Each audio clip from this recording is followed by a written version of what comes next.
मल्ला और ऐश्वर्या का प्लान बुरी तरह नाकाम हो गया। जिस जाल को दोनों ने मिलकर बड़ी चतुराई से बुना था, वही जाल अब उन्हीं के गले का फंदा बन गया है। मन्नत, जिसे उन्होंने एक सुनियोजित साजिश के तहत जेल भिजवाया था, आज न सिर्फ बाहर आ चुकी है बल्कि पूरी ताकत और हौसले के साथ अपने अपमान का बदला लेने के लिए तैयार खड़ी है। जेल के भारी दरवाजे जब खुले, तो मन्नत की आंखों में सिर्फ एक ही लक्ष्य था, इंसाफ। कांपते होठों और छलकती आंखों से उसने अपने दिल में कसम खाई थी कि वह हर उस चेहरे को बेनकाब करके ही दम लेगी, जिसने उसकी जिंदगी के सबसे हसीन सपनों को एक बुरे ख्वाब में बदल दिया।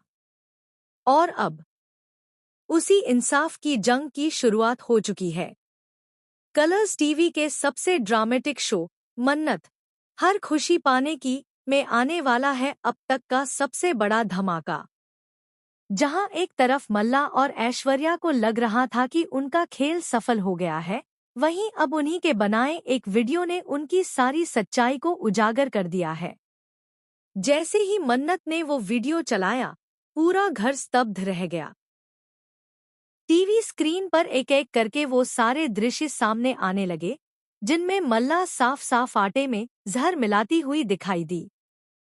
और सिर्फ वही नहीं, उस वीडियो में ऐश्वर्या भी नजर आई, जो बाहर खड़ी होकर निगरानी कर रही थी कि कहीं कोई उन्हें देख तो नहीं रहा।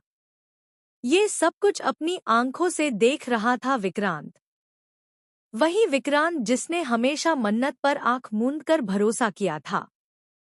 वही विक्रांत जो एक समय मल्ला की बातों में आकर मन्नत से दूर हो गया था। आज उसे खुद पर शर्म आ रही थी।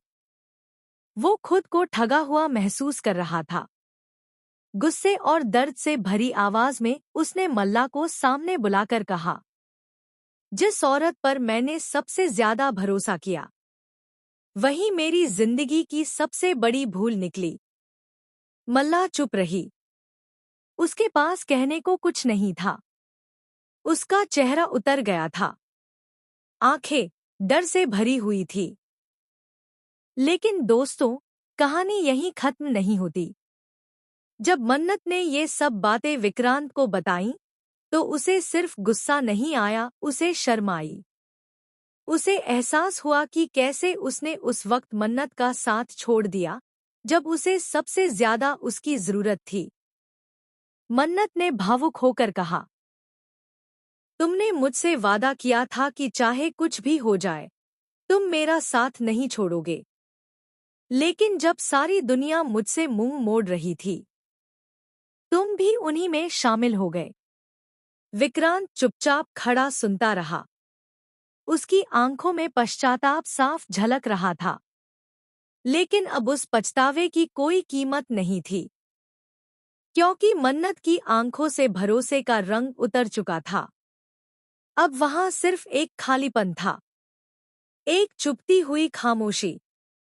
दूसरी ओर मल्ला हार मानने को तैयार नहीं थी। उसने ऐश्वर्या के साथ मिलकर फिर एक नई साजिश रचना शुरू की। इस बार उसका निशाना था मेजबानी। वो मेजबानी जो मन्नत का सपना थी। उसकी मेहनत, उसका गर्व थी। मल्ला जानती थी कि अगर मन्नत को तोड़ना है, तो उसके दिल पर नहीं, उसकी आत्मा पर वार करना होगा। अगले ही दिन शहर भर में अफवाह फैल गई। मेजबानी के खाने से कई बच्चों की तबीयत बिगड़ गई है। कुछ बच्चों को अस्पताल में भर्ती कराना पड़ा। मीडिया में यह हेडलाइन बन चुकी थी, पार्टी में जहर, कौन है जिम्मेदार। मन्नत को जैसे ही यह खबर मिली, उसके पैरों तले जमीन खिसक गई। वो दौड़ती हुई अस्पताल पहुंची। मासूम बच्चों को देख उसका कलेजा कांप उठा। एक माँ रोती हुई बोली, हमने भरोसा किया था आपकी मेजबानी पर, आपने हमारे बच्चों की जा। मन्नत घबराकर पूछती है, तो फिर हम क्या करेंगे। विक्रांत की आंखों में अब कोई डर नहीं था। उनमें एक आग थी, एक ऐसा आक्रोश जिसे अब कोई भी बुझा नहीं सकता था। वह मन्नत की आंखों में देखते हुए गुस्से से कहता है, अब ये खेल खत्म करने का वक्त आ गया है। बहुत हो गया छुप छुप कर जीना। अब सच को सामने लाना ही होगा, चाहे उसके लिए हमें कुछ भी क्यों न खोना पड़े। लेकिन दोस्तों, कहानी यहीं खत्म नहीं होती। उस रात के सन्नाटे में, जब चारों ओर बस साजिशें ही सांसें ले रही थी, संजय अपने कमरे में बैठा एक पुरानी फाइल को पलट रहा था। उसका चेहरा गंभीर था, आंखें कुछ खोए हुए पल खोज रही थी। तभी एक पेज उसके हाथ में आकर रुक जाता है। एक पुरानी तस्वीर मल्लिका की, उसके साथ संजय की। नीचे तारीख लिखी थी, 24 जनवरी 2003। संजय की आंखें भर आईं। वह बुदबुदाया, इतने सालों तक उस औरत ने मेरी बेटी को मुझसे दूर रखा, मेरी जिंदगी बर्बाद कर दी और दुनिया को यकीन दिलाया कि मैं मर चुका हूँ। उसी क्षण उसके मन में यादों का तूफान लौट आता है।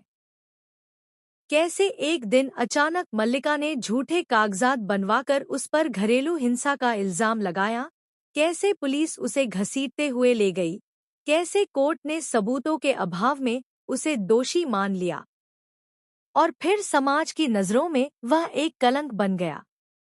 लेकिन असली झटका उसे तब लगा जब उसे पता चला कि मल्लिका उस वक्त गर्भवती थी, और उस बच्चे की कस्टडी के नाम पर ही उसने संजय को अपनी जिंदगी से मिटा दिया था। वह बच्ची मन्नत। संजय की आंखों से आंसू बह निकले। मेरी बेटी, मेरी मन्नत, उसी औरत की परछाई में बड़ी हुई जिसने मुझसे सब छीन लिया। अब वक्त आ गया है कि मैं उसे सब बताऊं। अगली सुबह मन्नत विक्रांत के साथ बैठी होती है। उनकी योजना बहुत गंभीर थी। हर कदम सोच समझकर उठाना था, क्योंकि मल्लिका केवल चालाक नहीं, बल्कि खतरनाक भी थी। हमें सबूत इकट्ठा करने होंगे। सिर्फ वो नहीं जो तुमने रिकॉर्ड किया, विक्रांत बोला, बल्कि वो भी जो कोर्ट में खड़े होकर उसके झूठ को पलट सकें। तभी दरवाजा खटखटाता है। दरवाजा खोलने पर सामने खड़ा होता है संजय। मन्नत उसे देखती है। उसकी आंखों में एक मिश्रित भाव होता है, अजनबीपन, आश्चर्य और एक हल्की सी झलक अपनेपन की। आप? मन्नत पूछती है। संजय की आंखें भर आईं। वह आगे बढ़कर कहता है, मैं तुम्हारा पिता हूँ, मन्नत। और अब वक्त आ गया है कि तुम सच्चाई जानो। विक्रांत भी स्तब्ध खड़ा रह जाता है। मन्नत बैठ जाती है और संजय बताना शुरू करता है, पूरा अतीत, हर वो झूठ, हर वो धोखा जो मल्लिका ने रचा। कैसे उसने एक मासूम बच्चे को अपनी साजिशों की ढाल बना दिया। मन्नत की आंखों से आंसू बहते हैं। वह फफक पड़ती है, मतलब वो औरत मेरी सौतेली माँ थी। और मेरी असली माँ ऐश्वर्या? संजय की आवाज भारी हो जाती है। हाँ, ऐश्वर्या ही तुम्हारी सगी माँ थी। उसने तुम्हें बचाया, लेकिन मल्लिका ने उसे भी। मन्नत चिल्ला उठती है, नहीं, नहीं, ये सब झूठ है। ऐसा कोई इंसान कैसे हो सकता है? संजय सिर झुकाकर कहता है, मल्लिका इंसान नहीं रही, मन्नत। वह एक जहर बन चुकी है। अब वक्त आ गया है उसे बेनकाब करने का। उधर मल्लिका अपने आलीशान घर के अंधेरे कोने में बैठी होती है। सामने उसके वकील और दो गुंडे खड़े होते हैं। विक्रांत और मन्नत बहुत तेजी से बढ़ रहे हैं। अब उन्हें रोकना होगा, मल्लिका बोलती है। हमने सब देख लिया है, उसका वकील कहता है, लेकिन एक चीज है जो हम अभी भी